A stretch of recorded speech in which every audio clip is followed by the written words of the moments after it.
Et salut à tous, vous êtes bien sur la chaîne de la Palanque Énervée, la chaîne qui parle de la mer, d'épaves, de nouveaux spots, de matos, en bref, une chaîne qui parle de plongée et du monde aquatique. Et aujourd'hui, c'est débrief de nos plongées sur l'épave du bananier. Allez, on lance le générique, c'est parti.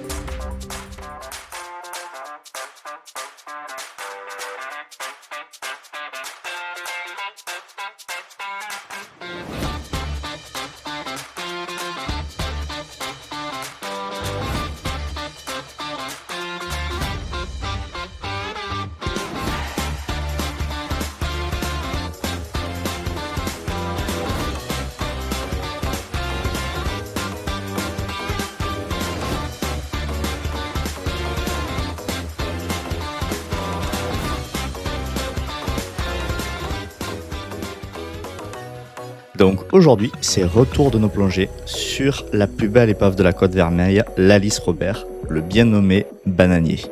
Célèbre épave de nos côtes, et aujourd'hui, on va en parler en détail. Mais avant de nous mettre à l'eau, on va se faire un petit cours sur cette si belle épave qui en a passionné plus d'un. Et pour ce faire, on va se prendre les 4 vies de l'Alice Robert, tout simplement. La première, celle de l'Alice Robert, cargo de transport de fruits. La deuxième, le SG-11, bâtiment de guerre durant la Deuxième Guerre mondiale. La troisième, le bananier en tant qu'épave de la Côte Vermeille. Et sa quatrième et dernière vie, l'épave de nos jours, car elle a sacrément évolué depuis son torpillage. Promis, pas de cours magistraux, ça va être rapide, mais franchement, ça vaut le coup de connaître son histoire. Et après, on passe à nos plongées. Vous allez voir quelque chose d'assez fou, dans les Pyrénées-Orientales, du coup, de la visie. Et surtout de la visie sur le bananier. Donc j'étais obligé de vous mettre ces vidéos, car il y en a marre d'avoir des vidéos où on ne voit pas à plus de 2 mètres. Là, ça va être du 15-20 mètres de visie et ça devrait être pas mal. Allez, niveau histoire, donc première vie. Construit au Danemark en 1934, beau bébé, donc de 88 mètres de long et 14 mètres de large. Il assure le transport des fruits, notamment des bananes, d'où le nom bananier qui va lui suivre, entre les colonies françaises et les ports de Bordeaux et de Nantes. Okay. Deuxième vie, là c'est la Deuxième Guerre mondiale éclate, en 1939 du coup, de 1939 à 42. Il assure le transport entre Dakar et Casablanca et il est armé donc de 2 canons 90 mm. Pas du gros armement, ça sert juste pour sa défense et à prendre en charge du petit. Par contre, là où ça devient sérieux, c'est en 42 où il va être transformé en escorteur rapide pour devenir le SG-11. Et là, les Allemands, ils vont déconner zéro et l'arment avec du lourd. Ils l'arment avec 3 canons de 105 mm, 4 canons de 37 mm, 16 canons de 20 mm ainsi que des charges anti-sous-marines. Voilà. Le tout pour lutter bien comme il faut contre l'aviation et les sous-marins alliés. Et pour finir, du coup, le 2 juin 1944, l'Alice Robert partait de Port-Vendre avec le SG-21, qui est aussi un navire qui a été réquisitionné par les Allemands, pour une surveillance anti-sous-marine. Et à ce même moment, était dans les parages le sous-marin Ultor, commandé par le capitaine Hunt, qui aperçut l'Alice Robert et décida de l'intercepter. À 8h36, le submersible anglais lança 3 torpilles. Sur les 3, l'Alice Robert du coup en a évité 2, mais par contre s'est pris la dernière sur l'arrière bâbord, coupant littéralement la poupe du reste du navire. La poupe elle est descendue directement et le navire lui a eu le temps de faire quelques mètres quand même, enfin une centaine de mètres, avant de s'enfoncer du coup rapidement. Et de là donc le capitaine donna aussitôt l'ordre d'évacuation et à peine une demi-heure après avoir été touché, le navire a complètement sombré, entraînant avec lui 27 hommes sur un total de 202 personnes présentes à bord. Aujourd'hui, l'Alice Robert, donc plus connue par les plongeurs sous le nom de bananier, repose sur un fond de 46 mètres entre Port-Vendre et Saint-Cyprien. À l'époque, son mât, encore debout, remontait à 25 mètres de la surface. Ça faisait vraiment le point d'attache où tous les plongeurs commençaient par descendre par là. Mais la majorité de la plongée se faisait dans les 40 mètres, là où se trouve le pont. Sauf pour ceux qui allaient chercher du sable, donc qui était à 46-47 mètres. La plongée sur l'épave est recommandée pour les plongeurs ayant une bonne expérience des plongées profondes. Les conditions peuvent être variables et souvent pas top, avec une mer assez agitée, un fort courant, et pour l'avoir connu, un courant qu'on ne peut pas remonter à la palme, et surtout une visibilité, le classique très souvent ne dépassant pas les 3 mètres, et pour aussi l'avoir connu, ne dépassez pas le 1 mètre, et où on se rend compte en fait qu'on est sur le bananier à la seconde où on l'a touché. Et Pour finir, surtout la dernière partie, hein, c'est depuis son naufrage, donc il y a 81 ans maintenant, le bananier a suivi l'affre du temps, du sel et aussi des tempêtes. Il a perdu pas mal de parties, hein, forcément. Donc, de nos jours, maintenant, la plus grosse modification, c'est le fait que le bananier a perdu son mât principal, qui s'est effondré après une tempête. Le château, qui lui aussi, au fur et à mesure des années, perdait des étages. Et là, il est entièrement donc effondré sur lui-même. Hein, il reste vraiment que des débris. On a perdu aussi les coursives qui se sont effondrées, qui sont tombées aussi sur le côté. Voilà, donc ça change beaucoup la vision qu'on s'en fait. Et surtout, ça change de toutes les représentations qui le montrent, puisqu'il le montre à l'ancien temps avec le château et surtout un étage du château et surtout le mât. Voilà. Niveau paramètres, on est sur des blocs de 15 litres gonflés comme il faut, 220-230 bars en gros, et on plonge à l'air pur. On se fixe en paramètre 15 minutes de plongée max au fond et une mi-pression à signaler à 110 bars. Ça nous donne en gros des paliers à 6 mètres qui disparaissent durant la remontée et des paliers à 3 mètres d'environ 10 minutes. Sur notre bateau, on a une surveillance de surface au top qui va gérer la navigation, la mise à l'eau, la sécurité au niveau du courant et en cas de pépin peut nous envoyer donc un bloc de 12 litres d'air et aussi 2 bouteilles de 2 litres d'oxygène pour l'oxygénothérapie. Sur l'épave, du classique, simple plongée, on reste sur le pont, on fait le tour en partant du gros canon arrière jusqu'à la proue. Pas d'exploration dans l'épave, dans la structure. Comme ça, on assure une sécurité maxi et on plonge vraiment relax. Et ça, c'est cool. Bon, là, on est en gros sur les 30 mètres et on distingue déjà bien l'épave. Quand on voit ça, on sait déjà que la plongée va être bonne, ça va être génial. Donc là, on se pose un petit peu, on regarde les paramètres, on se dit si tout est OK, voilà, on se voit. Si tout est OK pour chacun. On allume les caméras quand les conditions sont bonnes et de là, c'est pas compliqué, hein, c'est parti. Hein. On va lâcher le mouillage pour nous diriger directement sur la partie arrière, là où se trouve la déchirure et surtout le canon 105 mm. On peut le voir à gauche, on voit à droite le bitume, bien comme il faut, et on distingue là maintenant, voilà, le gros canon, voilà, je l'entoure, voilà, on se dirige là-dessus.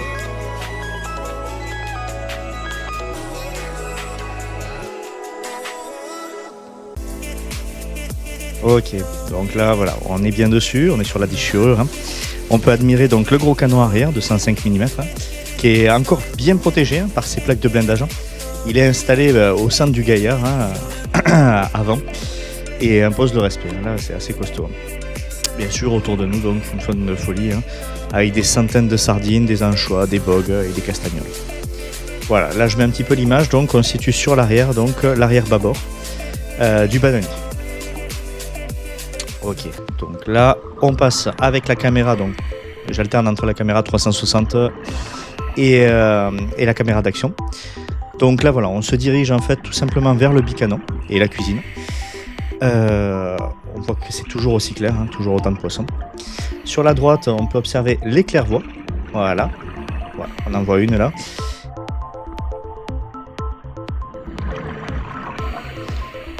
Ok, on peut voir que Joe me montre 3 belles langoustins. Tout le long, on va en voir pas mal. Je les ai pas toutes filmées, mais c'est toujours sympa. On voit les cales arrière. Joe va y faire un petit tour, du coup, juste pour regarder. Avec de la visite comme ça, franchement, c'est tentant hein, d'y aller. Mais c'est mort. On reste sur le pont, donc on fait que regarder. Allez, on va se diriger. Des beaux sartembours qui viennent nous passer devant. Très, très beau. Donc, le bitume. Bien comme il faut, un double canon, 37 mm, servant pour la défense anti-aérienne. Toujours à scruter les cieux, comme quand il a plongé. Là, on voit la cuisine, voilà. On peut voir ce qu'il en reste avec les marmites, et on peut voir où est-ce qu'on est, donc du coup, on commence à se rapprocher un peu de l'avant. Mais voilà, donc on peut voir que c'est toujours aussi magnifique. Hein. Les chargeurs ont été enlevés, mais ça reste toujours vraiment beau. Le bitume est toujours magnifique. Hein. Bon, ben là, c'est le classique du guide de Palenquet. On attend que tout le monde nous regarde pour essayer de se mettre ensemble parce qu'avec une telle visite, c'est vrai qu'on a tendance à s'écarter et il faut faire gaffe quand même d'être quand même tous ensemble. Même s'il y a de la visite, il faut rester groupé. Allez, on repart. Donc là, on continue, on voit le petit bossoir. J'ai mis la photo de Patrick Stazera, donc à l'époque, hein, il y a une trentaine d'années, pour voir un petit peu la différence. Ouais, ça change un peu, ça c'est sûr. Donc voilà, donc là on continue un petit peu notre balade vers l'avant. Et aussi on peut voir ce qui reste du pont en bois, hein, donc plus grand chose, mais bon, Sur la photo, il en reste un peu plus, mais là, voilà, il reste plus énormément de choses. Allez, on va passer bientôt sur la partie du château. Ce qu'il en reste, bien sûr. Hop, c'est parti. Voilà, donc ça c'est ce qui reste du château. Donc voilà, au même endroit que le pont maintenant, hein, tout s'est effondré. On voit toujours des morceaux de cloison par-ci par-là, des bouts de tôle, mais rien de plus. Hein. Vraiment, tout est écroulé, on voit plus grand-chose. Hein. C'est vraiment un amas de tôle maintenant. Ah, et là j'entoure le seul canon du coup qui est toujours un petit peu debout. C'est le canon 37 mm. Voilà, mais ce qu'il en reste, hein, il reste plus grand chose du coup, c'est plus le socle, mais voilà. Allez, là on passe du coup sur notre coup de bol, hein, sur la plongée, en plus de la vigie bien sûr. On a été visité par un banc d'une trentaine de cérioles, et de belle taille, hein, en gros 80 cm, et elles ont suivi tout le long de la plongée jusqu'au début de notre remontée en gros. C'est une chance, hein, parce que les cérioles, donc, c'est une espèce de poisson pélagique, donc qui vit dans une colonne d'eau, hein, non fixe, et se déplace pour se nourrir d'autres poissons plus petits. Donc c'est vraiment gros coup de bol qu'on a eu ça. Et là voilà, avec les milliers du coup, on peut le dire, hein, il y en a bien des milliers, hein, du coup, là c'est des sardines qui nous entourent, hein, et quand on voit ça, ça nous donne une bonne définition de pourquoi on plonge. Hein. C'est vraiment magnifique. Hein. Là on voit sur l'avant gauche du coup le mât, une petite vue du mât, qui depuis la tempête Gloria en 2020 s'est effondré sur le côté tribord, et elle a emporté avec lui une bonne partie de la structure et a ouvert aussi les cales centrales. Enfin, ça a fait pas mal de dégâts. On voit aussi un petit peu sur le côté, alors là on voit, donc là c'est les machineries, on va voir sur la droite, voilà, on a toujours le socle, voilà, là où il y avait canon de 20 mm qui est plus, voilà, et on voit toujours ce mât qui était avant majestueux, qui remontait sur les 20 mètres, mais maintenant qui est couché, voilà. Allez, on se déplace vers l'avant, du coup, vers la dernière partie du bananier. Là, on se situe sur les cales avant. Pareil, ça donne envie d'y aller, mais on est resté en dehors, bien sûr. Toujours autant de poissons autour de nous. Vraiment, là, on peut compter des milliers, peut-être des dizaines de milliers, je sais pas trop, mais c'était vraiment monstrueux avec cette visie. C'est un havre, de toute façon, hein, pour les poissons. Hein, ça regorge de partout. Là, vraiment, quasiment que des sardines, mais tout le long, on a vu un peu de tout. Ça vaut vraiment le coup. Donc là, on se situe voilà, vers l'avant, voilà, vers la proue, et on commence à deviner le gros canon.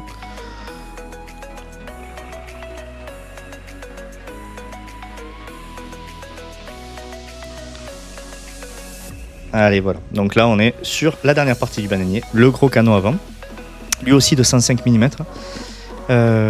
Toujours magnifique aussi, hein. Du coup, bon, pas mal concrétionné, beaucoup d'algues aussi dessus, mais ça reste génial de le voir. À l'avant, c'est toujours le top.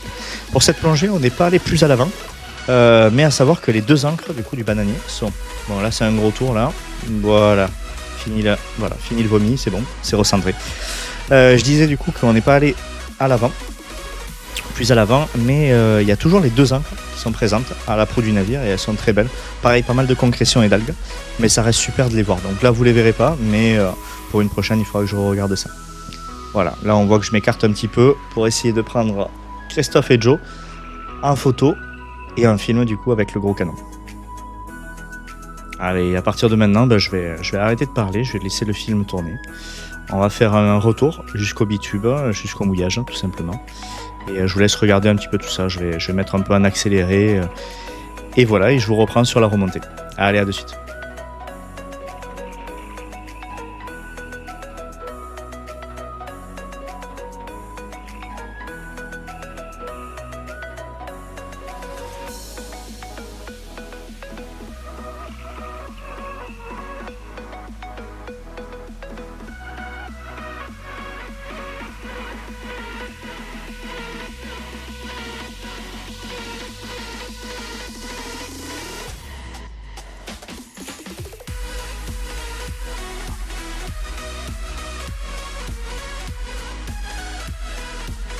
Et nous voilà revenus au mouillage, au niveau du bitume.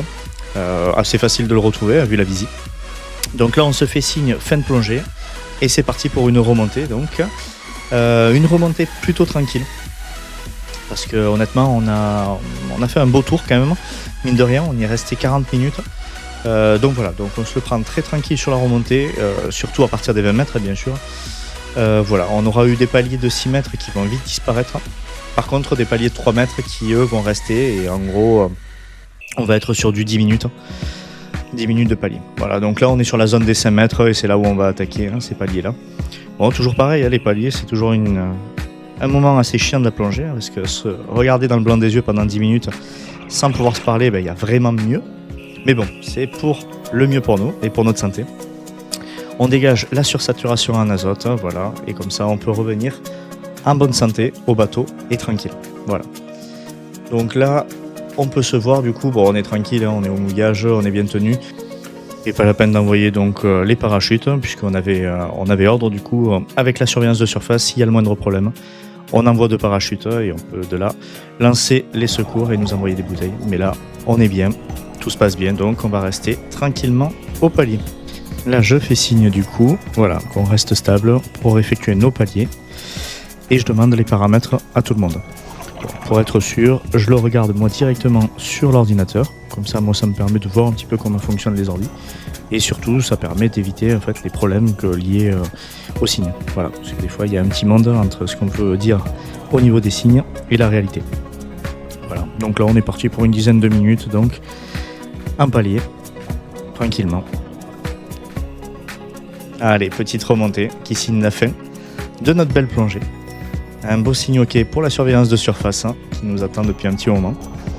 Et voilà pour cette vidéo. J'espère qu'elle vous aura plu en tout cas. N'hésitez pas à mettre un j'aime et commenter, bien sûr. Et à vous abonner à la chaîne, c'est important. Prochaine vidéo, pas sûr de ce que c'est. J'ai des rushs sur le saumur et sur le Pythéas. Donc on verra ce que ça donne. Donc je vais voir. Là on est sur des recherches aussi d'autres épaves, un peu inconnues. Donc je vous dirai tout ça. Eh bien écoutez, je vous souhaite de bonnes plongées et à la prochaine. Allez, salut!